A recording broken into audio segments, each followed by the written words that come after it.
और सीधे आपको ले चलता है बिजनौर, जहां पर विकसित संकल्प भारत यात्रा में मुख्यमंत्री योगी आदित्यनाथ क्या कुछ कह रहे हैं, सुन लेते हैं।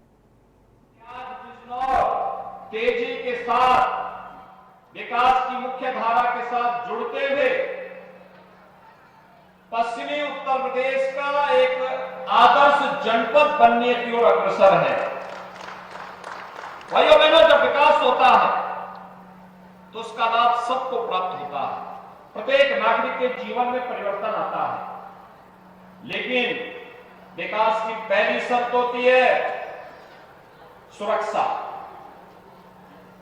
सुरक्षा के साथ सरकार ने पहले दिन से कह रखा है कि हमारी संवेदना गरीब के लिए है, अन्नदाता किसान के लिए है, नौजवान के लिए है, बहन बेटियों की सुरक्षा के लिए है, व्यापारियों की सुरक्षा को लेकर के है, आम नागरिक को शासन की योजनाओं का लाभ प्रदान करने को लेकर के है।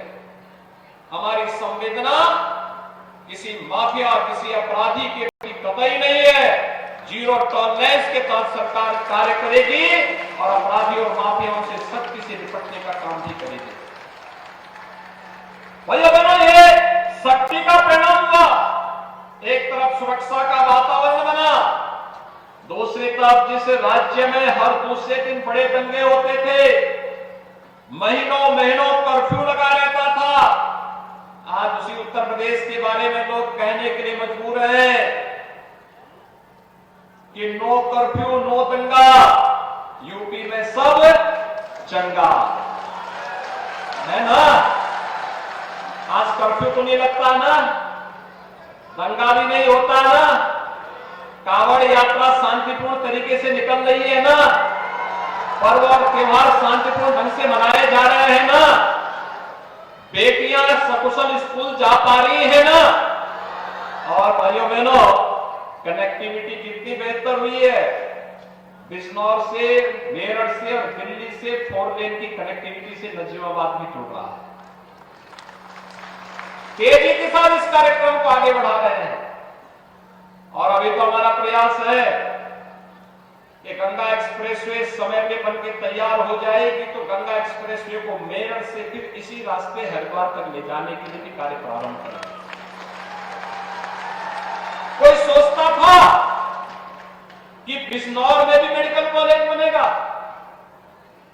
भाइयों बहनों, आज बिजनौर में सरकारी मेडिकल कॉलेज भी बन रहा है, प्राइवेट मेडिकल कॉलेज भी बन रहा है। यह विकास की प्रक्रिया के साथ जुड़ते हुए एक नया परिवर्तन है और परिवर्तन तब आता है जब सरकार और समाज मिलकर के जातिवाद से, परिवारवाद से, मत और मजहब के बाद से ऊपर उठ करके विकास और खुशहाली के लिए कार्य करती है, सुरक्षा के लिए कार्य करती है, तो परिणाम इसी रूप में देखने को मिलते हैं। और इसी का परिणाम है पिछले 9.5 वर्ष में प्रधानमंत्री मोदी जी के नेतृत्व में हम सबको एक नया भारत आज दिखाई देता है।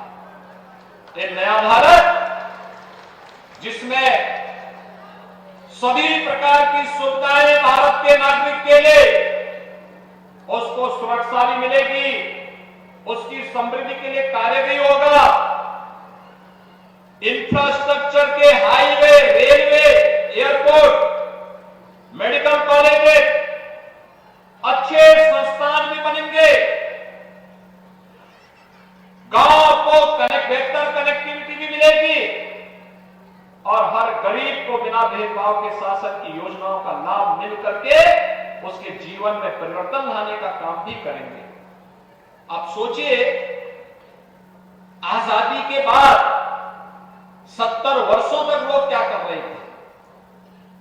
मोदी जी ने मात्र 9 वर्ष में 4 करोड़ गरीबों को मकान दे दिए और उत्तर प्रदेश में 6 वर्ष में 55 लाख गरीबों को एक आवास मिल गया।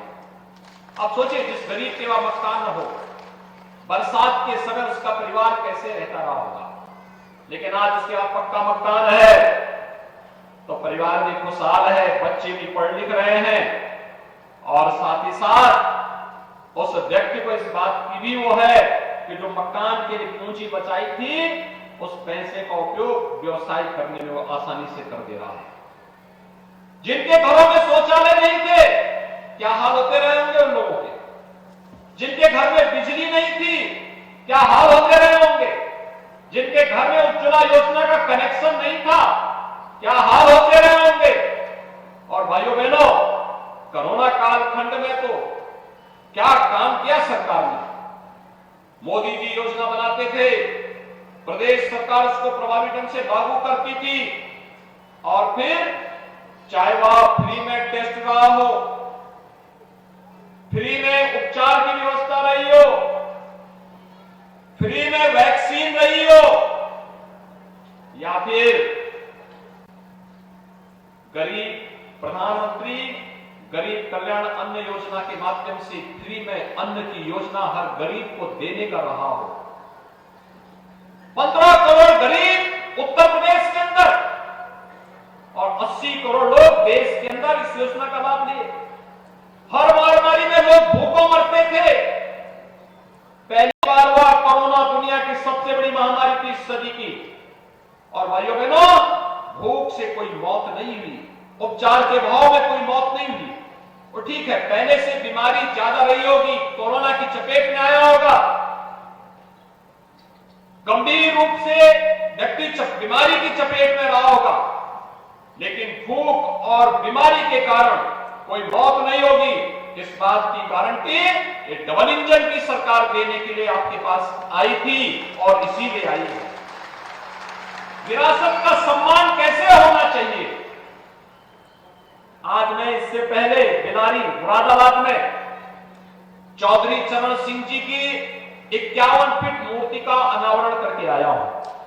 51 फीट ऊंची। और भाइयों बहनों, हम लोग यहां पे विदुर कुटी के पुनरुद्धार का काम भी कर रहे हैं।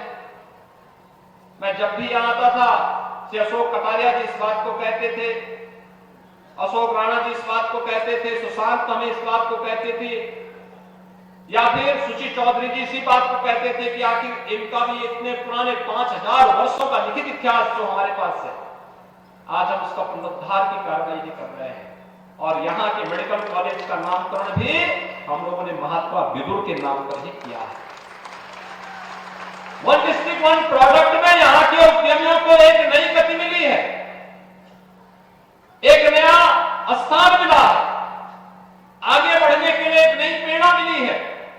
तमाम योजनाओं से प्रधानमंत्री मुद्रा योजना हो, प्रधानमंत्री रोजगार सृजन योजना हो, मुख्यमंत्री युवा रोजगार सृजन की योजना हो, इन सभी योजनाओं के साथ जुड़ने का अवसर प्राप्त हुआ है। तो जीवन सुरक्षा बीमा योजना व्यक्ति को 2 लाख रुपए की सुरक्षा बीमा का कवर भी दे रहा है। एक गरीब बीमार हो जाता था, पूरा परिवार गरीबी की रेखा में असहाय सा हो जाता था। आज हर गरीब को 5 लाख रुपए की सालाना स्वास्थ्य बीमा का कवर, आपने देखा होगा वह लाभार्थी जब मंच पे आया था, मैं भी आपकी तरह सामने बैठकर इसीलिए सुनना चाहता था। उस गरीब की पीड़ा क्या है।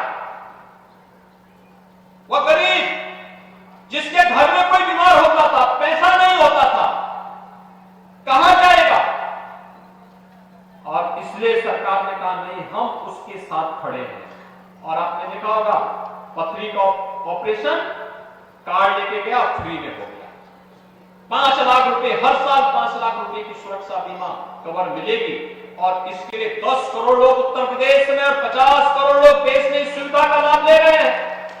पहले के लोगों ने क्यों नहीं दिया। पहले की सरकारें गरीब को भूखों मार देती थी, बीमारी से मार देती थी, मकान के अभाव में मार देती थी, कुछ चुनिंदा लोगों को मिलती थी, युवाओं को नौकरी नहीं मिलती थी। और कावड़ यात्रा निकालने की कोई बात करता था तो झूठे मुकदमे ला देती थी। आज तो कावड़ यात्रा भी निकल रही है और अयोध्या में राम मंदिर का निर्माण भी हो रहा है। भाइयों बहनों, सरकार आपकी आस्था का भी सम्मान कर रही है, सुरक्षा का माहौल भी दे रही है, युवाओं को रोजगार भी दे रही है। पुलिस की भर्ती में आपने देखा होगा, हमने अब तक 1,64,000 भर्ती अकेले पुलिस में की है और कुल 6 लाख सरकारी नौकरी दी है। और मुझे खुशी होती है जब बिजनौर का नौजवान भी पुलिस में भर्ती होता है, उत्तर प्रदेश लोक सेवा आयोग की परीक्षा में स्थान प्राप्त करता है, उत्तर प्रदेश सरकार की किसी भी सेवा में स्थान प्राप्त करता है। और बिजनौर क्योंकि मैं अपने हाथों से सर्टिफिकेट देता हूं, नियुक्ति पत्र देता हूं, और उस समय बुला के पूछता हूं कहां घर है, कहता बिजनौर का, तो मुझे लगता है बिजनौर भी विकास की मुख्य धारा के साथ जुड़ चुका है। भाई यही हम लोगों की खुशी है कि जो प्रयास प्रधानमंत्री मोदी जी ने आगे बढ़ाया था, उस प्रयास में हर नागरिक, हर किसान, हर नौजवान, हर महिलाएं, हर व्यापारी, समाज का हर तबका जुड़ रहा है। और आज उसी का परिणाम है उत्तर प्रदेश देश की सबसे बड़ी आर्थिक शक्ति बनने की ओर अग्रसर है, तेजी के साथ बढ़ रही है। आपने पिछले सप्ताह देखा होगा, जब हम लोग उत्तर प्रदेश में सरकार में आए थे, उत्तर प्रदेश देश की छठी अर्थव्यवस्था। आज हम